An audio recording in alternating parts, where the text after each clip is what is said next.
Hi everyone, welcome to Rush Reality. My name is Sam, thank you so much for joining me. Now over the past 6 months to a year, I've been gradually upgrading components on my PC. Starting out with a GPU, then a CPU and platform upgrade, then I switched out the cooler, little bits and bobs until pretty much I had enough components on hand to build out an entire second PC. So I thought, you know what, I'll pick up a new case and we'll do exactly that. That will give me a really good touch point of what is the difference between kind of close to bleeding edge modern tech and tech from a generation or two ago that was still top end but might come with a bit extra bang for your buck. So that is exactly what I've done. Behind me you see my main PC. That's got a 9950 X3D. It's got a 4090, it's got 64 gigabytes of RAM running at 6200 megahertz. It's powerful, it makes a big difference to my workflow, but is it worth it for VR gaming? Because down here, I've got my other build. Now this has a 5800X, it's got a 3090, it's got 32 gigabytes of RAM running at 3600 megahertz. Still nothing to be sniffed at, but it's a generation or two older, and if I was to pick it up today, it would cost significantly less. So what does that extra money get you? So I put it to the test. I did a clean build on both PCs and I started by firing up the OpenVR benchmark. Now that's quite a challenging VR render and it gives modern tech the ability to really get pushed and see how much it can deliver in virtual reality. Now this is designed to be tough to run and it really showcases what a piece of hardware can do for your VR performance. Now most games are optimized much better than this benchmark, but it does a really good job of showcasing the difference. So what do we see? So starting with the old PC, we averaged 31.75 FPS. The 1% lows were 24.86 and the highest FPS spike was around 38.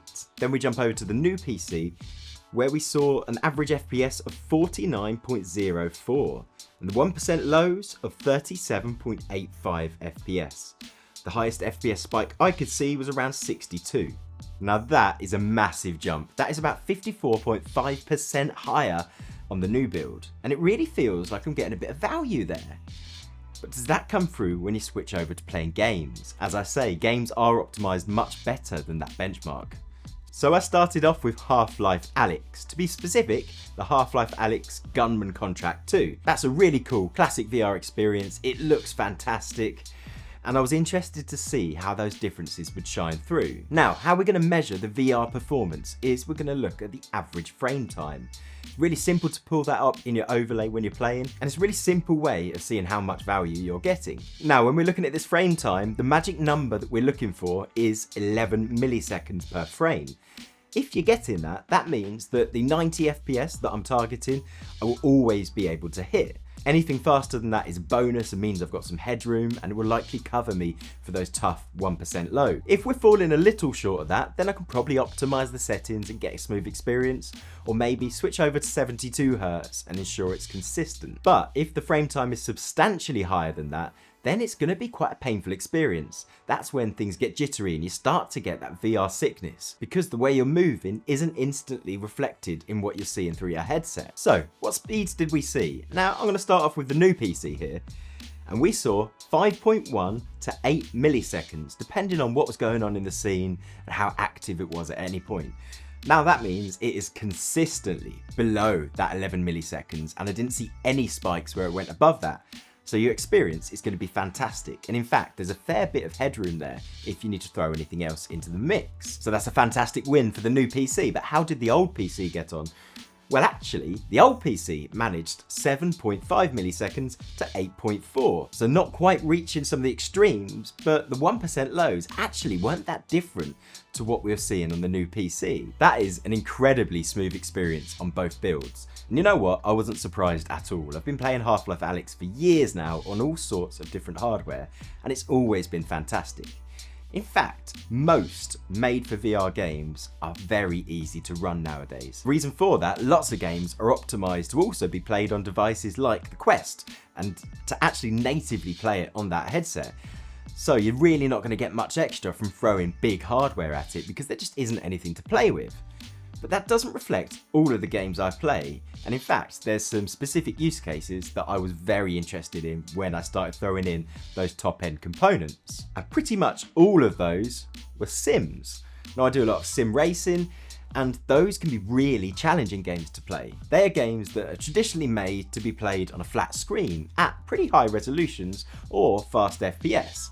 So when you start throwing that into a VR headset with maybe 4K per eye, then it starts to get really challenging to play. Now I should tell you that for all of the games that we tested, the settings were matched across both devices, and we were aiming for either high or max settings.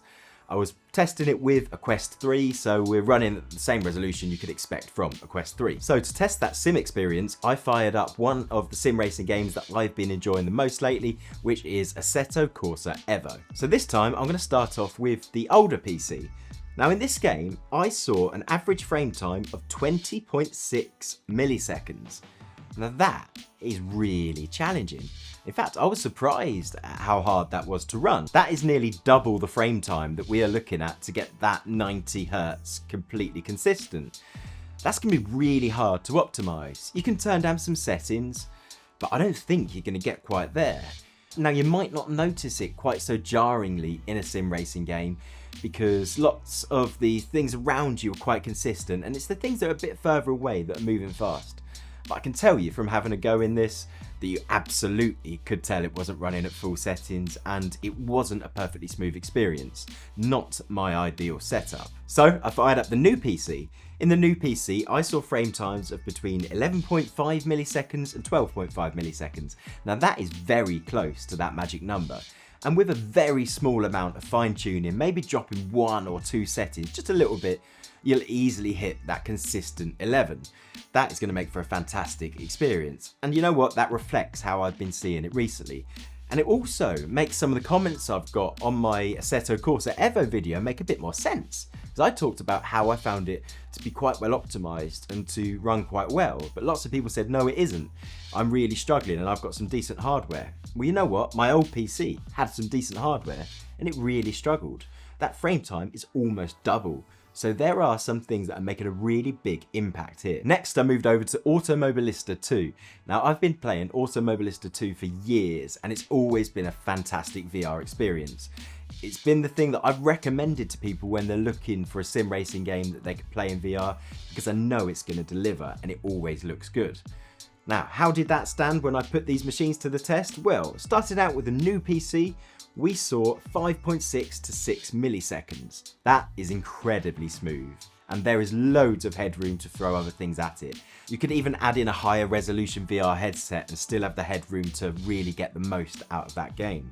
So what about when I switched over to the old PC? Well, I saw 11.3 to 11.8 milliseconds.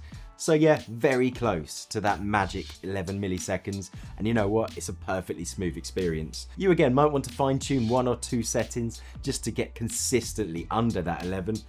But for me, I'd be very happy playing that as it is. And then lastly, I jumped over to Assetto Corsa Competizione. Now that is a game that I've enjoyed playing in sim racing a lot, but I actually find myself using the big screen quite often instead of my headset, or certainly did historically when it was more heavily in my rotation. It's because it can be quite challenging to run in VR. Well, how is it when we put it to the test? Well, the old PC we'll start with, which probably reflected how I was playing Assetto Corsa Competizione most often. That saw frame times of 19 to 21 milliseconds. So again, that's quite a lot longer than what we're looking for and doesn't make for a smooth experience. But that new PC saw a fairly consistent 10.5 milliseconds. That is fantastic, and that really shows how far things have come over just a short period of time. It only feels like yesterday that I was picking up the components in that original build, but they're already starting to show their age in these specific use cases that really make the most out of them. And that kind of sums up my experience. So what if you are looking to pick up a new PC? Maybe you're going to buy one, maybe you're going to build your own. Where should you be looking? Well, that really depends what kind of games you're looking to play. As I mentioned, your classic VR games made for VR will run very well on both sets of hardware, and you will save yourself a pretty penny by dropping back a gen or two.